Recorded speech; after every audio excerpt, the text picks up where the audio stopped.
ओम मित्रों, सादर नमस्ते।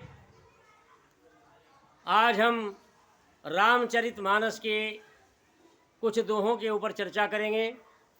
जैसा कि आप देख रहे हैं सोशल मीडिया पर और सर्वत्र भी रामचरितमानस के ऊपर ज़ोर शोर से चर्चा चल रही है।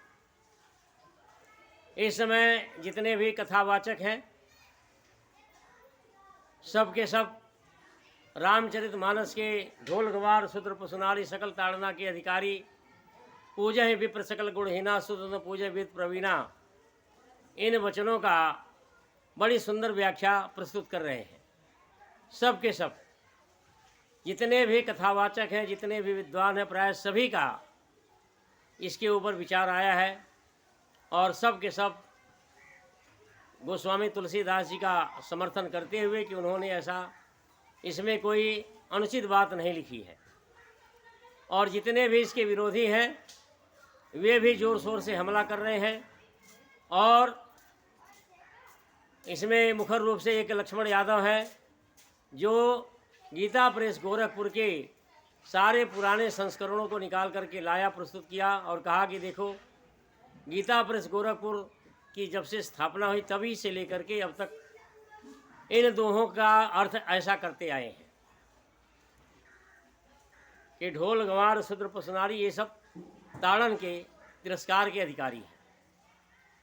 और पूजय विप्र सकल गुणहीना शूद्र पूजय विद प्रवीणा के ब्राह्मण चाहे किस प्रकार का हो, छली हो, कपटी हो, गंवार हो, अनपढ़ हो, लंपट हो, दुराचारी हो, उसका मान सम्मान करना चाहिए। और कोई शूद्र कितना भी बड़ा विद्वान हो जाए तो उसका मान सम्मान नहीं करना चाहिए। ऐसा पक्ष विरोधी लोग प्रस्तुत कर रहे हैं। लेकिन हम देखते हैं कि क्या किसका पक्ष सही है। तो हमें इतिहास में जाना होगा कि देखना होगा कि तुलसीदास जी जिस काल में पैदा हुए उस काल की परिस्थितियाँ क्या थीं। क्या जात पात हिंदू धर्म में था, वर्ण व्यवस्था जन्मना थी, शूद्रों के साथ कैसा व्यवहार होता था, उनको पढ़ने लिखने का अधिकार था कि नहीं था, और ब्राह्मणों को किस प्रकार का अधिकार था, ये सारा देखा जाएगा। जिस प्रकार से हम कुरान के आयतों का अर्थ करने के लिए उस काल की सारी घटनाओं को बिना देखे कुरान का अर्थ नहीं कर सकते, उसी प्रकार से रामचरितमानस के इन दोहों का सही अर्थ हम तब तक नहीं कर सकते जब तक हम तुलसीदास जी के मंतव्य, उनकी मान्यताएं, उनके विचार और क्रियाकलाप को जब हम नहीं देखेंगे। तो हम देखते हैं कि तुलसीदास जी से हजारों साल पहले से ही दलितों के साथ शूद्रों के लिए ऐसी व्यवस्था रही है, तिरस्कार की बातें रह रही हैं। मनुस्मृति में जगह जगह पर ऐसे अपमानजनक शब्द लिखे हुए हैं, पुराणों में, आपस्तंभ में भी, और ये सब के सब मिलावट है। फिर इसका प्रभाव तुलसीदास जी के ऊपर पड़ा और आदि शंकराचार्य की जीवनी में भी आता है कि सभी आदि शंकराचार्य जी को मानने वाले हम भी उनका बहुत सम्मान करते हैं। विलक्षण प्रतिभा के धनी थे। उनके जीवनी में आता है कि एक बार वो बनारस में गंगा से स्नान करके आ रहे थे, गली से गुजरे, रास्ता सकरा था, उधर से एक डोम आ गया, भंगी आ गया, तो उन्होंने कहा कि तुम वहीं रुक जाओ, मैं जब निकल जाऊंगा तब तुम आना। तो उसने पूछा क्यों, तो इन्होंने, शंकराचार्य जी ने कहा कि तुम्हारी परछाई यदि पड़ गई तो मुझे पुनः स्नान करना पड़ेगा, मैं अपवित्र हो जाऊंगा। तब उसने वहाँ ज्ञान दिया था, पूछा कि किसकी परछाई किसके ऊपर पड़ेगी, क्या मेरी आत्मा की परछाई आपकी आत्मा पर पड़ेगी या मेरे शरीर की परछाई आपके शरीर पर पड़ेगा। आपकी आत्मा परमात्मा है, मेरी आत्मा भी परमात्मा है, मैं भी परमात्मा, आप भी परमात्मा, किसकी परछाई किस पर पड़ेगी, कौन अशुद्ध होगा। जब ऐसी बातें उसके मुँह से शंकराचार्य जी ने सुना तो चकरा गए। तो आदि शंकराचार्य जी भी छुआछूत ऊंच नीच की बातें मानते थे। और हम देखते हैं कि तब से लेकर के इधर जितने भी संस्कृत के विद्वान हुए हैं, सनातन मत को मानने वाले हैं, जिनकी विचारधारा पौराणिक रही है, जो पुराणों को मानते रहे हैं, अवतारावाद मानते रहे हैं, मूर्ति पूजा मानते रहे हैं, वे साथ साथ जन्मना वर्ण व्यवस्था मानते रहे हैं। जिस प्रकार से आज चारों शंकराचार्य जो है वर्ण व्यवस्था जन्मना मानते हैं। चाहे तुम लाख कोशिश कर लो, आर्य समाज भी चाहे कितनी लाख कोशिश कर ले, उल्टे आर्य समाज के ऊपर ही लांछन लगाते हैं। शिवांश तिवारी और सनातन शंकर निग्रहाचार्य और स्वामी निशिलानंद जी महाराज और उनके गुरु करपात्री जी महाराज आर्य समाज के इस सिद्धांत से कि वर्ण व्यवस्था कर्म से होता है, जन्म से नहीं है, लेकर के बहुत नाराज थे और आर्य समाज के ऊपर प्रहार करते रहे। और इनके चेले चपाटे जितने भी हैं आर्य समाज के इस सिद्धांत पर कि वर्ण व्यवस्था कर्म से और सारा संसार कर्म से मानता है। केवल 2-4 नासमझ लोग ऐसे हैं जिनकी संख्या लाखों में ही होगी, करोड़ों में तो नहीं होगी। जो लाखों में हैं सिद्धांततः वे वर्ण व्यवस्था जन्म से मानते हैं, नहीं तो व्यवहार में सब के सब कर्म से मानते, सारा संसार मानता है। तो ये मानते रहे हैं, आज भी मान रहे हैं। तो तुलसीदास जी भी, हमें देखना है कि क्या तुलसीदास जी किस मान्यता को मानते थे। क्या मनुस्मृति में जो बातें शूद्रों के लिए मिलावट की गई हैं, क्या वो उसको मानते थे? और शंभुक वध, उत्तर रामायण में जो शंभुक वध की कहानी लिखी गई है, वह क्यों लिखी गई? यह है तो काल्पनिक, लेकिन हम कह रहे हैं काल्पनिक, लेकिन ये सारा सनातन समाज, पौराणिक समाज शंभुक वध को मानता है। और इसकी भी बड़ी सुंदर व्याख्या करने की कोशिश की जाती है। एक नित्यानंद संस्कृत के विद्वान हैं, उन्होंने कहा कि देखो, शंभुक वध करने से शंभुक का कल्याण हुआ था और वह स्वर्ग को चला गया। ये सिर पैर से पूरे जो है पूरी की पूरी कहानी कपोल कल्पित 100%। कोई भी बुद्धिमान पुरुष नहीं मान सकता कि किसी शूद्र की तपस्या करने से किसी ब्राह्मण लड़की की मृत्यु हो जाएगी और फिर जो है उसका शूद्र का वध करने से उनका बेटा जी जाएगा। ये सारी की सारी बातें झूठी हैं।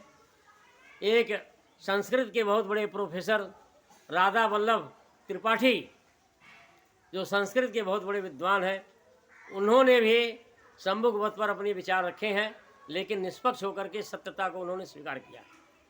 वे कहते हैं कि ब्राह्मणों ने शूद्रों के ऊपर अत्याचार को पक्का प्रमाणित करने के लिए शंभुक वध की कहानी लिखी। देखो, बिल्कुल फैक्ट बात को उन्होंने स्वीकार किया। और जो शंभुक वध की कहानी लिखी गई, वह जो है आज भी बहुत से सारे के सारे सनातनी मानते हैं। ये कुमार विश्वास है जो इसका विरोध करते हैं, लेकिन कोई वो संस्कृत के या धर्माचार्य नहीं है, वो तो कवि है, लेकिन वह कथा आदि करते हैं, लेकिन धर्माचार्य नहीं है। लेकिन जितने भी धर्माचार्य हैं सनातनी पौराणिक लोग, सब के सब शंभुक वध को ऐतिहासिक मानते हैं। तो प्रोफेसर राधा वल्लभ त्रिपाठी कहते हैं कि शंभुक वध की कहानी इस कल्पित की गई, बनाई गई, गढ़ी गई इसलिए कि शूद्रों के ऊपर अत्याचार प्रमाणिक हो जाए कि वैदिक काल में भी शूद्रों के ऊपर, शूद्रों के साथ ऐसा व्यवहार होता था। तो ये जो शंभुक वध को मानते हैं और पुराणों को मानते हैं, मनुस्मृति में जो प्रक्षेप नहीं मानते, सारा पाखंड मानते हैं, तो तुलसीदास जी सारा सब कुछ मानते थे।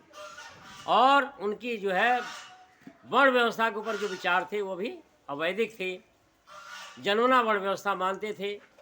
मनुस्मृति में जो प्रक्षेप किया गया है और अनाप शनाप बातें जो लिखी गई उसको भी मानते थे, शंभुक वध को भी मानते थे। तो इस अब जो है इसमें कोई संदेह नहीं रह जाता कि उन्हीं बातों को लेकर के उन्होंने अपने रामचरितमानस में लिखा। शूद्रों के साथ जो बातें लिखी, पुरानी मान्यताओं को ही उन्होंने अपने ग्रंथ में लिखा। पहले मनुस्मृति में प्रक्षेप था, आदि शंकराचार्य जी के विचार ऐसे थे, पुराणों में भी ऐसी बातें थीं और बहुत से ग्रंथों में ऐसी बातें थीं। तो रामचरितमानस में उन्होंने भी लिख मारा। और वो मानते थे, तुलसीदास जी भी छुआछूत ऊंच नीच की बातें मानते थे, वर्ण व्यवस्था जन्मना मानते थे, और बहुत सी बातें उन्होंने वाल्मीकि रामायण से हट करके लिखी। जिस प्रकार से वाल्मीकि रामायण में लिखा है कि अहिल्या कोई पत्थर की मूर्ति नहीं थी, अहिल्या साक्षात एक स्त्री थी, जीवित चेतन महिला थी, और राम और लक्ष्मण स्वयं उसकी अहिल्या के पैर छूते हैं। और जो गौतम ऋषि की पत्नी अहिल्या के साथ इंद्र ने छल किया था, यह भी काल्पनिक झूठी बात है कि इंद्र तो कोई ऐसा देवी देवता है ही नहीं। सूर्य को इंद्र कहते हैं, परमात्मा का भी नाम इंद्र है, जिसके अंदर तेज होता है, जो तेजस्वी होता है उसको इंद्र कहते हैं। और यह कहानी झूठी इस बात से लगती है कि जो ऋषि किसी को सांप दे करके पत्थर बना सकता है, क्या उसके अंदर इतनी शक्ति नहीं थी कि वह जान जाए कि आज मेरी स्त्री के साथ, मेरी पत्नी के साथ छल होने वाला है, और भागा चला गया है। ब्रह्म मुहूर्त, आधी रात को ब्रह्म मुहूर्त समझ करके नदी के किनारे चला गया, क्या वो, और उसके अंदर इतनी शक्ति थी कि सांप देने से अपनी पत्नी को पत्थर बना दे, तो क्या वो उसके अंदर इतनी शक्ति नहीं थी कि वो जान जाए कि ब्रह्म मुहूर्त नहीं है, अभी 4 नहीं बजा है, अभी 12 बजे हैं, और जो ये मुर्गा भांग दे रहा है भी झूठी है, और चंद्रमा तो पहले मुर्गा बन ही नहीं सकता, 7 जन्म में नहीं बन सकता मुर्गा, ये भी काल्पनिक और झूठी बात है। और जो है उस क्या उनको इतना ज्ञान नहीं हुआ कि इंद्र जो है मेरी पत्नी के साथ छल करने आ रहा है? तो ये गौतम ऋषि दर्शनों के रचयिता, 6 दर्शन है, 6 दर्शनों के रचयिता 6 ऋषि हैं। उन 6 ऋषियों में मैं तो देखता हूँ कि सबसे गंभीर दर्शन न्याय दर्शन है, गौतम ऋषि ने लिखा है। हम पढ़ते हैं तो उसमें देखते हैं कि सत्य का निर्णय कैसे करें, इतनी गंभीरता से विवेचन, इतनी गंभीर बातें जिस प्रकार से गौतम ऋषि ने लिखी है, ऐसा उनकी बुद्धि का जो है पता चलता है कि कितने बड़े बुद्धिमान, कितने बड़े विद्वान थे, कितने बड़े ऋषि मुनि थे। तो ऐसे ऋषि के परिवार की छीछा लेकर मूर्खों ने किया, झूठी कहानी गढ़ करके। और ये कहानी इसलिए गढ़ी गई कि पत्थर एक पड़ी थी, राम का पैर पड़ा तो जो है चेतन हो गई, उसका उद्धार हो गया। यानी राम चमत्कारिक पुरुष थे, ईश्वर के अवतार थे। तो ये तो कहानी झूठी इसी से सिद्ध हो जाता है कि वाल्मीकि रामायण में लिखा है कि राम और लक्ष्मण स्वयं जो है अहिल्या के पैर छूते हैं। और रामचरितमानस में क्या लिखा है कि राम ने अपने पैरों से छुआ, फिर वो चेतन हो गई। देखो जमीन आसमान का अंतर है। पढ़ लेना रामायण, वाल्मीकि रामायण पढ़ लेना, और रामचरितमानस भी पढ़ लेना। तो मेरे मित्रों, जो इस पर चर्चा हो रही है कि पूजा विप्र सकल गुणहीना सुत न पूजा वेद प्रवीणा, ये अच्छा है कि इतनी समझ तो आई सनातनी विद्वानों में, पौराणिक लोगों में, कि उनको बुरा लगा। यह दोहा जो है, दोनों जितने भी तुलसीदास के दोहे हैं, सापत ताड़त परुष कहंता आए, अधम वरण में जन्म पाई, ये सब बातें जितने भी दोहे हैं जो जिससे दलितों को ठेस पहुंचती है, इसकी सुंदर व्याख्या कर रहे हैं। ये तो अच्छा है, लेकिन इनकी व्याख्या करने से इस पर हमें विचार करना है कि इनकी सुंदर व्याख्या करने से कोई दलित संतुष्ट हुआ। मुख्य बात तो ये है कि आज ये सुंदर व्याख्या कर रहे हैं रामचरितमानस के विवादित दोहों पर, विवादित वचनों पर, तो इनके सुंदर व्याख्या करने से क्या कोई दलित संतुष्ट हुआ? तो पता चलता है कि एक भी संतुष्ट नहीं हुआ। कोई भी इनके इस सुंदर व्याख्या को कोई भी स्वीकार नहीं करता है। कोई इक्का दुक्का होगा अपवाद रूप में, लेकिन प्राय जो है कोई नहीं स्वीकार करता। महर्षि दयानंद सरस्वती ने जो रास्ता बताया था कि हम जो है, जो काल्पनिक ग्रंथ हैं अवैदिक ग्रंथ हैं उनको उनका ही बहिष्कार कर दें। तो महर्षि दयानंद सरस्वती ने बताया कि मनुस्मृति में प्रक्षेप किया गया, बड़ा भारी प्रक्षेप किया गया। वाल्मीकि रामायण में 12,000 श्लोक प्रक्षिप्त किए गए। महाभारत में तमाम प्रक्षेप हुआ है, 10,000 छोड़ करके बाकी सब प्रक्षिप्त ही है। तो हम क्यों न प्रक्षेप को ही निकाल दें। हिंदू समाज को इन आक्षेपों से बचने का एक ही उपाय है महर्षि दयानंद सरस्वती।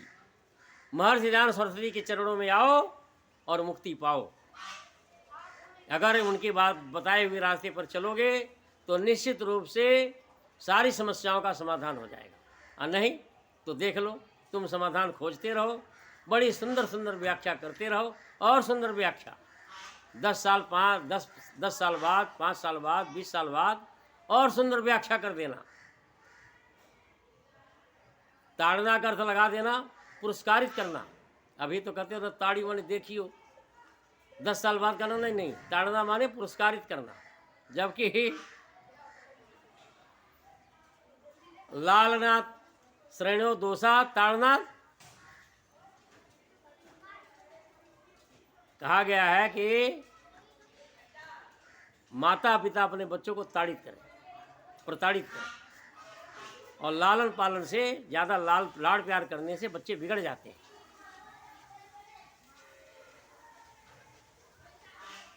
तो ताड़न शब्द का अर्थ जो है हमेशा प्रताड़ित करना ही लिया गया है।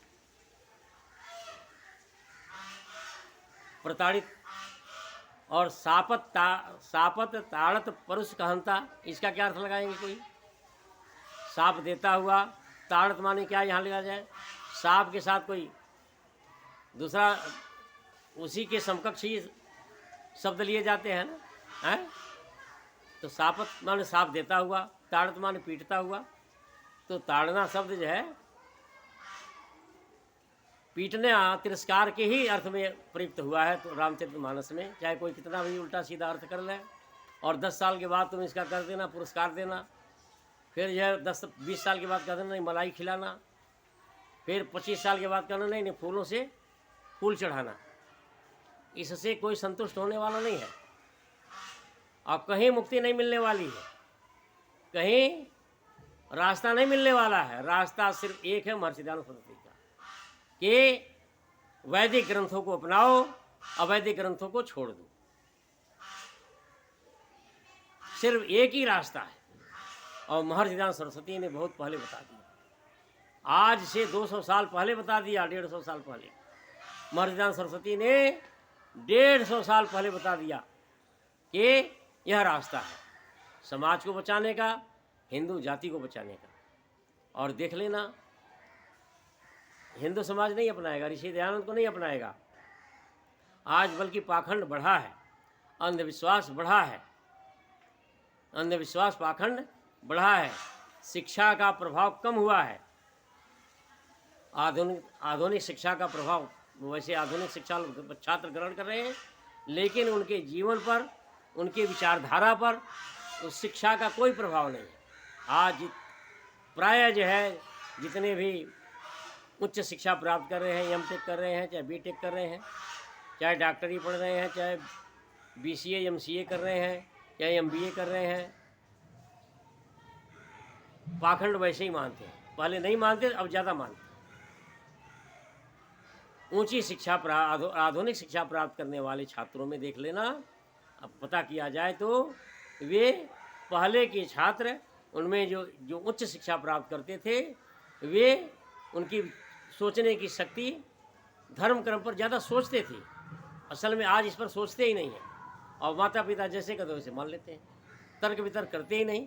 पहले के छात्र तर्क वितर्क करते थे, आज तर्क शक्ति समाप्त हो गई है। तो मेरे मित्रों, तो ये रामचरितमानस के जो विवादित श्लोक दोहे हैं, इसके ऊपर हमने विचार व्यक्त किया।